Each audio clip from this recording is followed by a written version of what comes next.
Ashley and Allison have some recommendations for adults to read this summer. Historical fiction. Stolen Child by Anne Hood. Nick Burns was a young man with everything to live for when he went off to World War I to fight in the trenches. While there, he gets involved with a French artist and her baby. During the German invasion of her town, he's forced to make a decision that will haunt him for the rest of his life. Fast forward to the 1970s, and with only months to live, he hires Jenny, a college dropout, to help him journey to France to solve the mystery of what happened to the artist and her baby. These are beautifully developed characters in a wonderful book about family, secrets, and love. New from Lisa Wingate this summer is Shelterwood, a gripping story about women pioneers working to protect kids abandoned by the law. The story is told in alternating timelines. It's 1909, and we meet Ollie. She thinks her stepfather is up to no good, as he has captured and is harboring two little Choctaw girls. After one of them escapes, Ollie helps the other do exactly the same, and suddenly they're on the run. They end up in Winding Stair Mountains, where troublemakers abound. They must work to stay ahead of the harm. In 1990, we meet single mom Val. She's starting her career at the brand new Horse Thief Trail National Park as a law enforcement ranger. She soon finds herself embroiled in controversy after a hiker disappears and then a burial site is discovered in the park. She must work with the Choctaw Tribal Police to learn the truth behind both of these unique occurrences. This is a great selection for book clubs and includes topics like Indigenous people, land rights, oil, and money. Sisters by Sarah Seltzer. For fans of Daisy Jones and the Six and heartfelt family dramas, look no further than The Singer Sisters by Sarah Seltzer, publishing later this summer. This story follows the Singer Sisters, Sylvia and Judy, who were daughters of musicians determined to make their own path in the world. Judy in particular is unable to wait to make her mark and runs away to New York to start honing her craft. What unfolds is a winding, heartfelt, and complicated life story that is filled with passion, obligations, and all of the winding paths that our life choices take us down. The story alternates between several characters' perspectives, including Judy's daughter Emma, who constantly collides with her mother as they live out different life paths while being very similar to one another. For readers who love very character-driven reads, glimpses into the music industry, particularly 1960s folk and 90s alt-rock, and plenty of family drama, this is a must-read. You will both be frustrated and inspired by these women who are determined to make a way for themselves and write themselves into history, one song at a time. Americans by Rachel Kwong is a novel of American identity that spans 3 generations. Lily is the central character, and by central I mean the structure of the book starts with the middle generation, which is Lily. She is the daughter of Chinese immigrants, and she gets involved with a wealthy white coast elite man, and they fall in love. The story then moves forward in time, and we learn about her biracial son who knows nothing of his father. And then we go back in time to learn about Lily's scientist parents who fled China during the Cultural Revolution. And then all 3 generations come together at the end.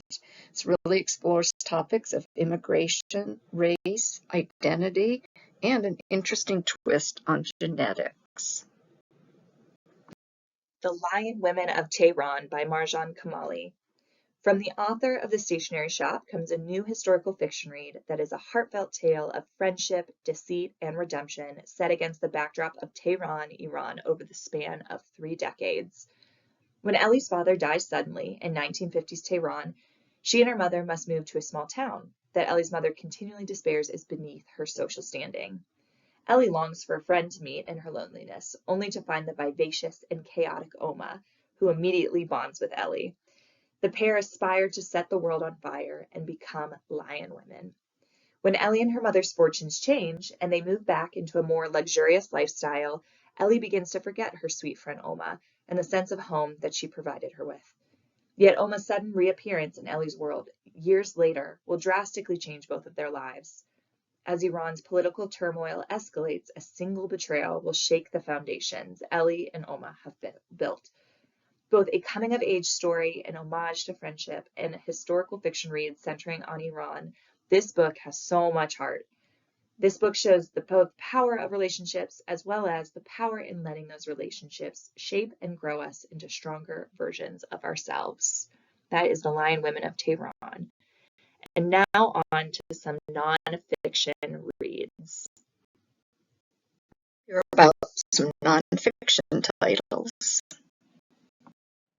Mississippi Swindle, Brett Favre and the Welfare Scandal That Shocked America, from Shad White.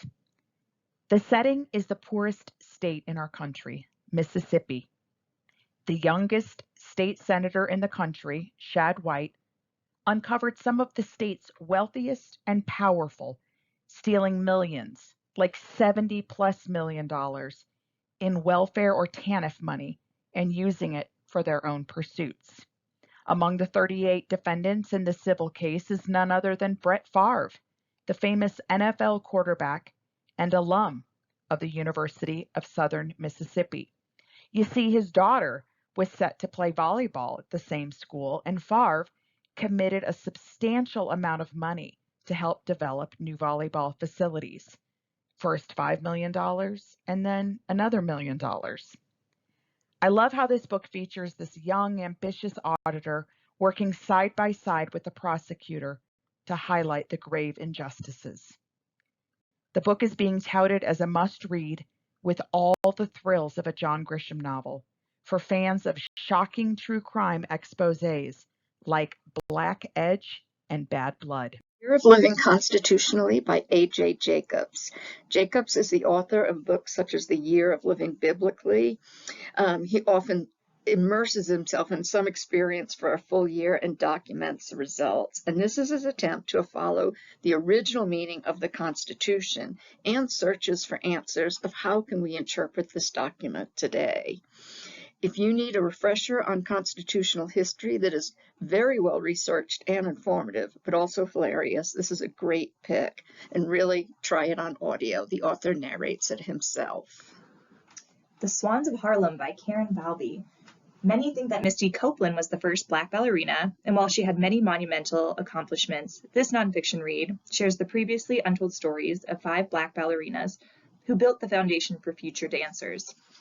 This book looks at the Dance Theater of Harlem, which was born in the late 1960s out of Arthur Mitchell's vision for a school where Black ballerinas could learn and thrive. Mitchell, who grew up in Harlem, was a talented Black male ballet dancer himself and served as both father, mentor, and dictator at times to these aspiring ballet dancers. The Swans included the likes of Lydia Barca, who was a Black prima ballerina and the first Black ballerina to be on the cover of Dance magazine, become an Essence cover star, and be cast in The Wiz. This book is not only informative, but incredibly impactful as the author guides readers through the lives of these different women, their struggles, their triumphs, and their marginalization. The audiobook is extra special because the Swans themselves alternate reading portions of the book. Whether you're a dance enthusiast, history buff, or someone who loves uncovering untold stories, this was a fabulous read. And now we have Sharks Don't Sink by Jasmine Graham, and it publishes July 16th. It's an engaging memoir from a Black scientist who pursued her love of marine biology, and especially the misunderstood animal, the shark, despite the constraints of academia and feeling alone in her field. Graham ended up finding her kindred spirits in 3 other Black women, eventually forming Minorities in Shark Sciences, or MISS, an organization that supports opportunities for other young women of color pursuing marine studies. As Graham shares her story, she shares her camaraderie with her peers and with the sharks themselves because, much like her, they must continue to move forward so that they don't sink. This is a fascinating read about marine studies, the effects of racism and socioeconomic status in the world of academia, and ultimately how one's passion can unite many. And then we have Magic Pill by Johann Hari. This publishes May 21st, and it is both a first-hand look and a journalistic look at the new weight loss drugs rapidly being consumed by the masses. Hari shares not only his personal experience taking Ozempic, but also the zoomed-out picture of diet culture, health, and our society's dysfunctional relationship with food and body image. This book is a decently balanced but certainly interesting look into the pros, cons, and origins of not only these drugs, but how they came to be necessary. An interesting read for those interested in this conversation about health and the impacts of the environment we live in on that health. A very interesting read that is out now. And now on to some romance. Okay, to kick off the romance and rom-com slide, we have The Rom-Commers by Catherine Senner. Senner is back with another heartfelt, humorous, and fun contemporary romance. This one follows aspiring screenwriter Emma Wheeler, who's given the chance of a lifetime to rewrite a script with the world-famous Charlie Yates. Her romance expertise is being called upon because Charlie has epically failed at his attempt to write a romantic script. The only problem is Emma is caretaker for her amazing dad who needs full-time care. That is, until Emma's younger sister steps up and volunteers to help so that Emma can meet one of her screenwriting idols and kickstart her career. What follows is a funny opposites attract romance filled with witty banter, great characters, and deeper conversations about health, family obligations, and how we move forward from grief. Senner always does an amazing job bringing heart and hope to her romances while weaving in very honest and true themes, and she did it again with this one. Next we have Colton Gentry's Third Act by Jeff Zentner. This is a fun twist on the classic rom-com, being that the book is told from the male perspective. Colton Gentry is a country music star who, after finally restarting his career, manages to tank it yet again by making controversial but deeply personal statements on stage, which is how he finds himself back in his hometown, running into his first love, Luann, who is now head chef at a local restaurant, and who he hasn't seen since their disastrous breakup years before. What Colton discovers is how to begin again, find new passions, confront past demons, and maybe even fall in love with the woman who inspired it all. This was such a surprising and fun read, being told from a different perspective, and with so much passion and honesty. The characters feel real and endearing, and readers will find a new love for storm watching after reading this one. And then we have This Summer Will Be Different by Carly Fortune. From the setting of Prince Edward Island, for all the Anne of Green Gables fans out there, to a forbidden romance with the best friend's brother, Fortune is back with another bingeable summer romance. Lucy is best friends with Bridget and loves the tradition of visiting her family's home on Prince Edward Island. Lucy is given 3 rules for each of her trips, though. 1, eat your weight in oysters. 2, leave the city behind. And 3, don't fall in love with her brother Wolf. So isn't Lucy shocked during her first visit to meet Felix, a handsome local who she ends up having a fling with, only to discover that Wolf and Felix are one and the same. So progresses summer after summer of Lucy and Felix pretending to not have a history, while also faking that they don't wish they had a present. Now, as Lucy flies to the island to be there for Bridget before her upcoming wedding, she must continue to try and stay faithful to rule number 3, but it's easier said than done. That's This Summer Will Be Different, and it is out now. Now on to some literary fiction reads.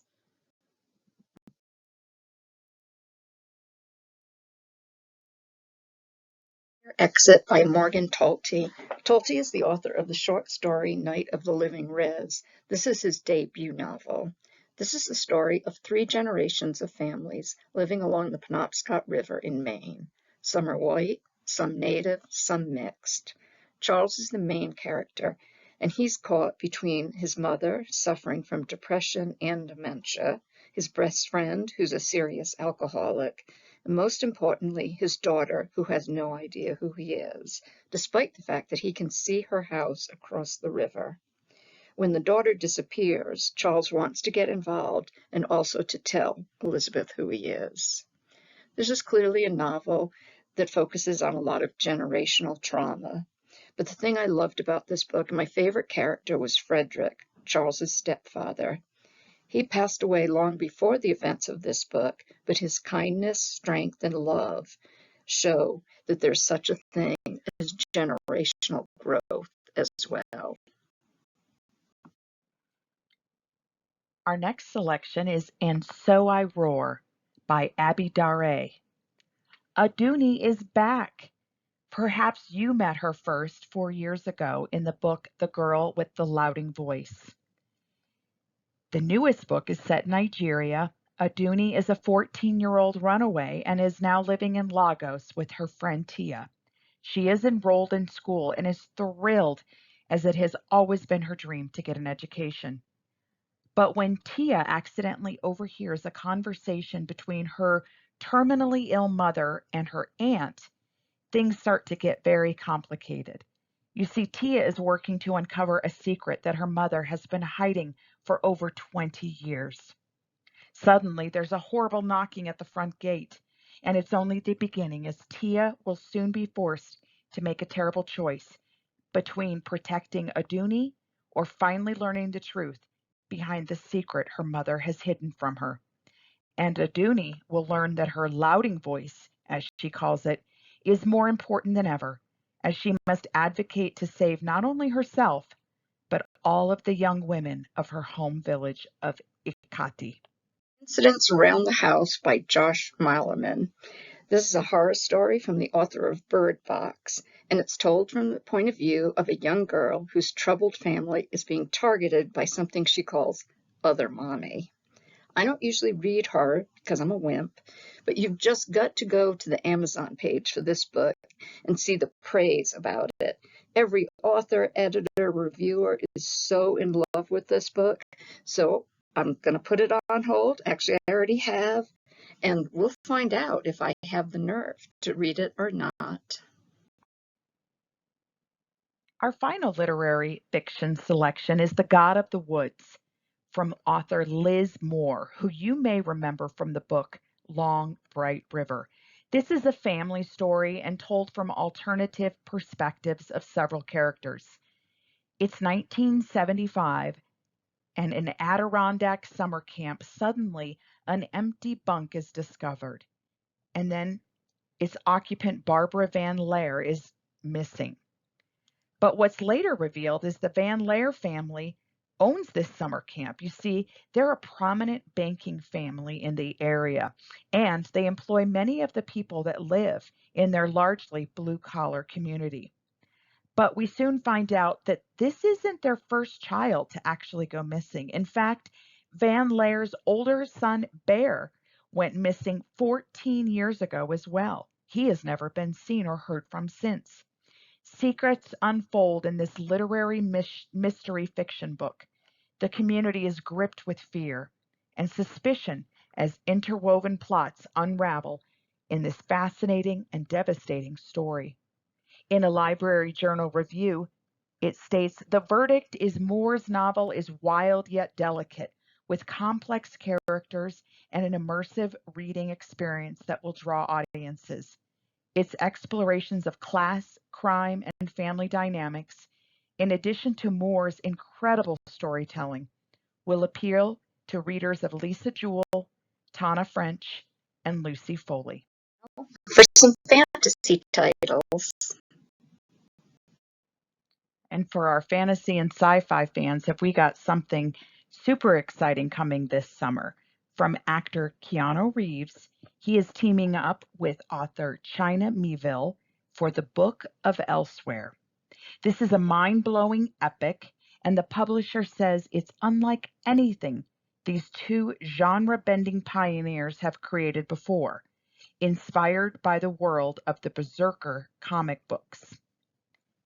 She said we needed a tool, so I asked the gods. There have always been whispers, legends, and the warrior who cannot be killed, who has seen 1,000 civilizations rise and fall. He has had many names: Unute, Child of Lightning, Death himself. These days he's known simply as B, and he wants to be able to die. In the present day, a U.S. Black Ops group has promised him they can help with that. All B needs to do is help them in return. But when an all too mortal soldier comes back to life, the impossible event ultimately points toward a force even more mysterious than B himself. One, at least, is strong, and one with a plan of its own. about The Lost Story by Meg Schaefer. She's the author of the very popular The Wishing Game. And here's a quote about the book. Inspired by C.S. Lewis's The Chronicles of Narnia, it's a fairy tale for grown-ups who still knock on the back of their wardrobes, just in case. In this book, two teenagers get lost in the woods and they're missing for 6 months. They finally come out with no recollection of where they've been. 15 years later, one of them, Jeremy, is famous for being rescuing lost people, and Rafe is a recluse artist. But now they might have to go back into the woods. A woman approaches them to say she thinks her sister has been missing in the woods for 15 years. Maybe they met her when they were in the woods. A remarkable adult fairy tale. And then I have The Ministry of Time by Kayleen Bradley. This book's getting a lot of buzz. The Ministry of Time is an English organization that's figured out time travel, but they don't know if it's really safe for people. So they test it out by going back in time and rescuing some people who they know historically are on the verge of death. Our main character works for the ministry as a bridge. She's supposed to help one of the people adjust to life in the 21st century. Commander Gore would have died in an Arctic expedition if he hadn't been rescued. So she's explaining things to him, such as Spotify and the collapse of the British Empire. But there's an awful lot more going on. What's the Ministry of Time really up to? Are these people who've been pulled out of the past, are their bodies okay? Are their brains okay? Is their psychology okay? An awful lot to this story, but a lot of fun. And then I have The Dollard Dream Department Store by Mai Lee. This whimsical fantasy read was a #1 Korean bestseller, with this translated version publishing this summer. For fans of Before the Coffee Gets Cold and magical realism, this novel is all about a department store that sells dreams. This town of dreams is hidden beneath the world's collective subconscious, working hard to dole out all the types of dreams that one can imagine. Each floor specializes in different dreams, and new hire Penny finds herself learning the job from the department store owner, Dallergut himself. This is a whimsical world filled with quirky characters and a heartfelt story that slowly unravels the power of dreams and the part they play in our lives, both while sleeping and awake. And now from these light fantasies on to some humor books. We'll hear about some humor books. You Are Here by David Nichols. This is from the author of the novel and the screenwriter of the movie One Day. Michael's wife left him, and he spends all his time taking long, solitary walks across the English countryside and living a pretty reclusive life outside of work. On the other hand, Marnie has become even more reclusive. She works at home and avoids old friends, and since COVID, she rarely leaves her house because between working at home and wanting to be alone, she's very isolated. A mutual friend arranges a group hike of the Coast to Coast Trail in northern England, across the narrowest part of England, right before it becomes Scotland. Very unpredictable weather means that many of the people end up dropping out of the hike, leaving only Michael and Marnie together on a 10-day hike. And neither of them can think of a worse situation to be in. But this is not a simple little meet cute and then they'll live happily ever after. There's a lot more complications, but I laughed out loud while so clearly seeing these people and this scenery. I think this trail is going to see a lot of usage this summer. How to Age Disgracefully by Claire Pooley, who is the author of the very popular Iona Iverson's Rules for Commuting. Lydia takes a job running a senior citizen social club 3 afternoons a week, and she assumes she'll just be serving tea and playing bingo. But the members of the social club are not really like that. One is a failed actor turned kleptomaniac. Daphne is hiding from a very dark past, and Ruby is a yarn bomber. When the city council threatens to shut down the community center, the members of the social club join forces with their friends over in the daycare next door to save the building. And I love this quote: "Together, this group's unorthodox methods may actually work, as long as the police don't catch up with them first." Pooley can just write the most delightful group of characters ever. We're excited for these 3 debuts coming this summer. First, Things Don't Break on Their Own from Sarah Easter Collins. This is a suspense thriller. The author shared this book was the result of a dinner party that she and her husband attended. 25 years ago, Willa leaves to walk to school, and soon thereafter, her younger sister Leica follows, just like any other day. But this day, Leica never makes it to school, and throughout all these years, Willa still believes that her sister's out there. It's at a present-day dinner party that Willa is forced to rethink everything she thought she knew. You see, one of the guests shares an explosive revelation, and slowly but surely the truth of what really happened begins to emerge. And from Sarah Crouch comes the mystery thriller Middle Tide. A small town is reeling after the death of the young Dr. Erin Landry. You see, she's been found hanging from a tree on the property of the town's reclusive and struggling writer, Elijah Laith.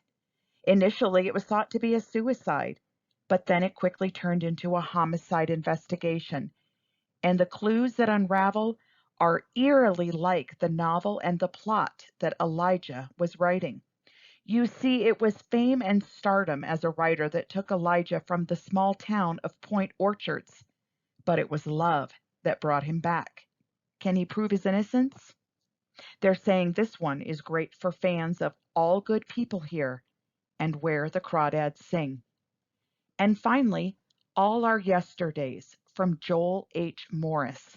This is a Shakespeare retelling based on Macbeth, but it's actually a prequel. How did Lady Macbeth end up where and how she was? It's getting great reviews for its beautiful writing, and this is Joel Morris's debut novel. You see, he's a Denver area resident and teacher at Cherry Creek High School. Want to leave out thrillers and suspense. If Something Happens to Me by Alex Finley. This is a fast-paced mystery thriller that expertly intertwines characters past and present to keep readers on the edge of their seats. It all starts when high schooler Ryan is sitting with his girlfriend Allie in their car while it rains, only to hear Allie scream as Ryan is violently ripped from the car and Allie is taken. Naturally, people in town look at Ryan suspiciously because he was the only one supposedly there that night, and all he can seem to remember are some vague details that others have trouble believing.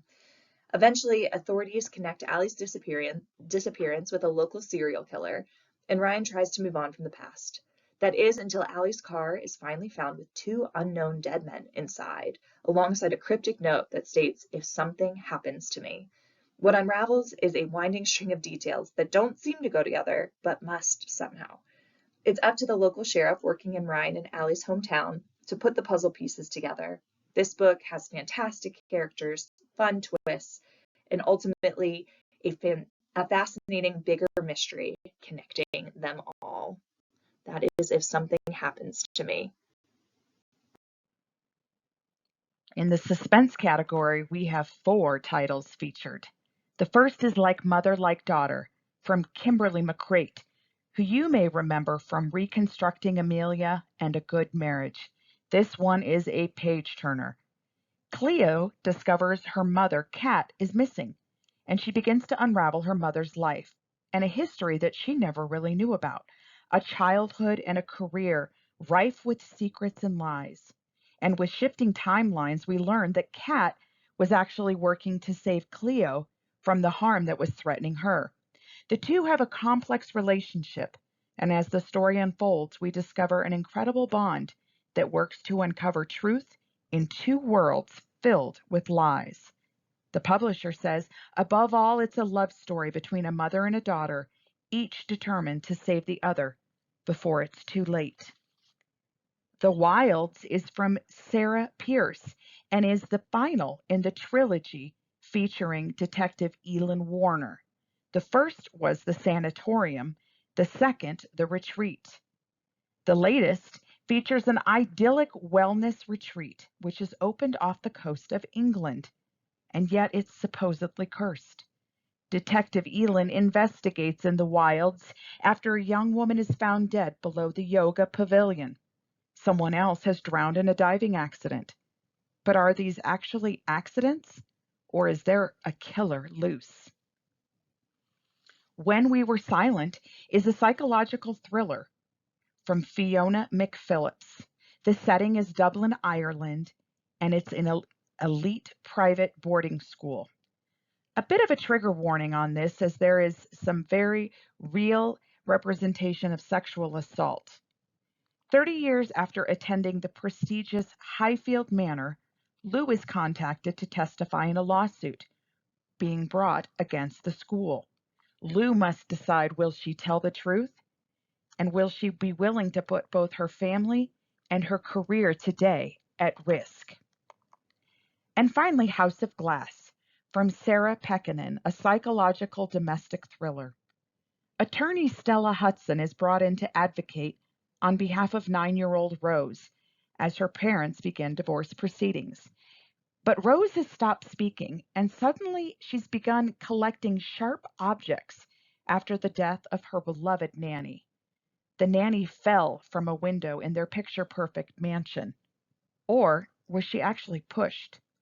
The nanny took with her many secrets, and it's up to Stella now to determine the truth. Soon, everyone inside the home is a suspect. Stella doesn't know what to believe. There's the mother, father, the grandmother living temporarily with the family, the nanny's boyfriend, and even Rose herself. All appear to be willing and cooperative parties. But Stella slowly sees cracks in their stories as she realizes the home contains no glass anywhere, even inside the framed pictures that line the walls. Stella determines this is a twisted case, and it's going to require her to examine her own childhood and her past in ways she did not anticipate. This book had me guessing until the very end. Pekkanen has done it again in a psychological thriller that had me thinking at one point or another, everyone was a suspect. Just like fashion shows often have the finale be the bride, we're ending with some wedding books. I'm going to talk about The Wedding People by Alison S. Bach. This is a pretty serious sounding book. A woman's life is falling apart and she's considering suicide. But spoiler here, she does not do that. She's booked a fancy hotel room overlooking the ocean where she plans to take pills and go to sleep listening to the waves. What she doesn't know is that the hotel, the whole rest of the hotel, has been booked for a lavish 6-day wedding. And she inadvertently gets involved with members of the wedding party, and her room overlooks the patio where the welcoming reception's being held. The drunk mother of the bride is giving a speech, and she realizes she wants to find out what happens to the speech, to the wedding, and really, most importantly, to her own life. Every character is amazing. I know it sounds like an odd topic for this book, but you just have to take my word for it. I guarantee this book is going to end up on my favorites of 2024 list. The Guncle Abroad by Stephen Rowley. Everyone's favorite gay Uncle Patrick is back in this funny and jet-setting story of The Guncle Abroad that all centers around a fabulous Italian wedding. After Patrick O'Hara served as Grant Maisie's caretaker after their mother passed, he has now restarted his acting career, but remains aloof in love after breaking things off with Emery, his boyfriend. When Patrick's brother Greg announces he is getting remarried in Lake Como, Italy, Patrick takes it upon himself to come alongside Grant and Maisie again as they navigate feelings about the wedding, fly across Europe with their guncle. Patrick has his work cut out for him, with the kids unsure of the nuptials, a new aunt, or lesbian aunt, interfering in his territory, and his sister Clara keeping him on his toes with her new flirtatious style. Is an intervention necessary to save the world, or can love really save the day? This has all of the same sharp and snappy humor of the Guncle, and is filled with even more joy, travel, hope, and family. A fabulous wedding read to bring with you to the pool. And then we have Lies and Weddings by Kevin Kwan. From the author of Crazy Rich Asians comes a new wild ride of a contemporary romance that is both outrageous and hilarious. Future Duke of Greshambury, Rufus, may come from a legacy of wealth. However, after decades of spending, Rufus is left with nothing other than a massive debt. Rufus's sly mother suggests he attends his sister's lavish wedding to find a future bride who may just save them all from ruin. As Rufus debates between pursuing a royal, a billionaire, or the humble love of his life, a volcano erupts, exposing the Gresham family and all of their dirty little secrets. Can love be born of the ashes, or will a shocking twist throw everyone for a loop?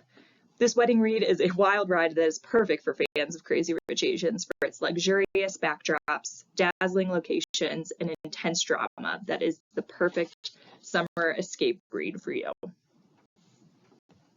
Well, thank you for joining us for our hot summer reads this year. We hope that you found some great recommendations and that you have plenty of books to put on hold now. Thanks so much for joining us, and happy reading.